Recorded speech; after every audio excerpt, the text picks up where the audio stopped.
A climate bill is moving through Congress, and it's going to call for companies and businesses to cut down on their carbon footprint. Well, how do they do that? Today we're joined by Michael Meehan, who is the CEO of a company called Carbonetworks. Michael, thanks very much for joining us. You're here in Washington to work on this bill. Your company defines, or actually has a software to help people figure this out. How does it work? And then let's talk about the bill after that. Yeah, absolutely. Well, thanks for having me, David. Carbonetworks is a software company that helps corporations manage their energy, their carbon sustainability information, and helps them find the most cost-effective ways to reduce.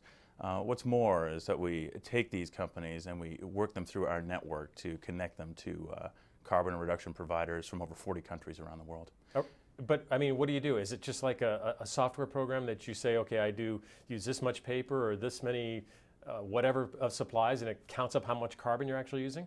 That and yes, a whole lot more. So a lot of our vendors are from the manufacturing space or the retail space, and it tracks the energy consumption in their data centers. It tracks the direct emissions from their facilities, sales guys on planes, you name it. The idea is to get a holistic view of the carbon and energy consumption of the organization, and then understand the risks around that, and then sort of reach out into our network and find the most cost-effective ways to reduce those. Talk about the risks that you may find when you start counting up how much carbon you're using. Yeah, well, there's quite a few, actually. It's not just regulatory risk. I mean, there's a lot of business drivers in this as well. So, companies may be facing shareholder risk, where the shareholders would like them to start managing their carbon and sustainability programs. I mean, take a look at what's happening with the Chamber of Commerce right now. You've got Nike, PG&E, and other corporations actually leaving the Chamber of Commerce because of their business practices around sustainability.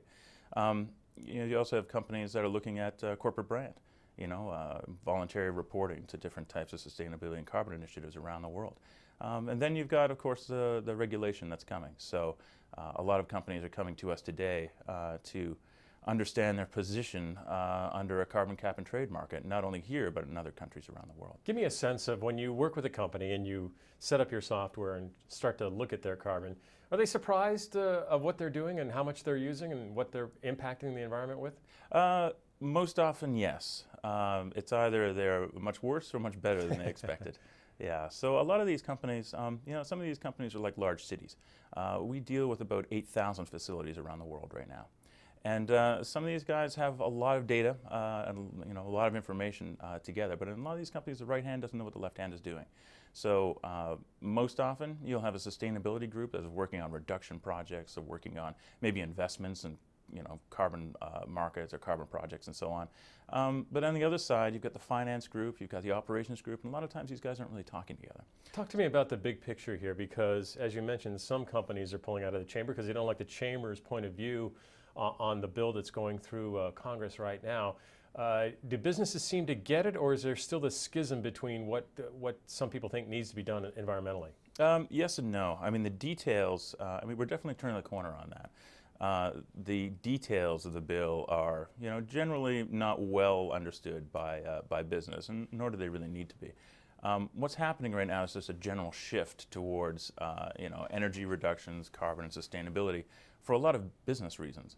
What we see in Washington here is, a lot of focus on the details, but business is just looking for action and a sort of a movement forward. And that's really what we're here to provide. But some are actually leading the way. We hear about Walmart, Absolutely. Ordering that its suppliers meet certain guidelines. That's why I ask about this schism and whether a climate bill actually fixes that and everybody gets on the same page. Well, a climate bill doesn't fix it, it helps it along. Again, there's two major drivers why companies are actually taking action. I mean, the regulation side is one thing, but Walmart greening their supply chain is just good business. And there's other companies that are doing the same.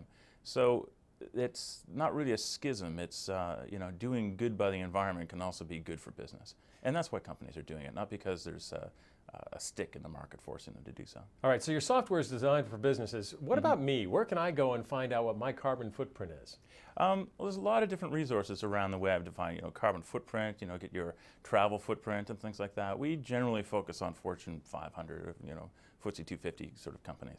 But there's a lot of resources around. I think the key is, though, for corporations to help their individuals, help their employees, and help their partners get these tools in place to be able to more effectively manage what they do. Because with most of us, most of our emissions are actually caused while we're working. We're We're traveling because we're working. We're, you know, driving to work. You know, we're part of an organization with, you know, that leaves the lights on 24 hours a day. Those types of things are how, you know, climate change and how the individual can sort of affect climate change. Finally, we're hearing a lot of talk about decreasing emissions by 20, 25%, 30%. More than that, yeah, right, up to 50 and 60. Some countries are talking about 70 or 80%. Yeah. What can America do with what you've seen so far in dealing with the companies that you're working with? What can this country do in the next 5 years? This country can definitely take a leadership position. You know, the administration at this point in time is in a very good position. You know, with China, China is making huge strides in now green leading, energy. basically. Yeah, definitely. So, you know, they're both the largest emitter, but they also are taking the most action in the world around climate change. Right now is a pivotal time for America to be able to take this leadership position start carbon cap and trade markets and start providing some financial liquidity to this market to be able to lead. Michael Meehan, thanks very much for joining us. Carbonetworks is the name of his company. It helps big companies figure out what their carbon footprint is, how to reduce it. Thanks for joining us, and good luck with your efforts on the climate bill. Thanks for having me, David.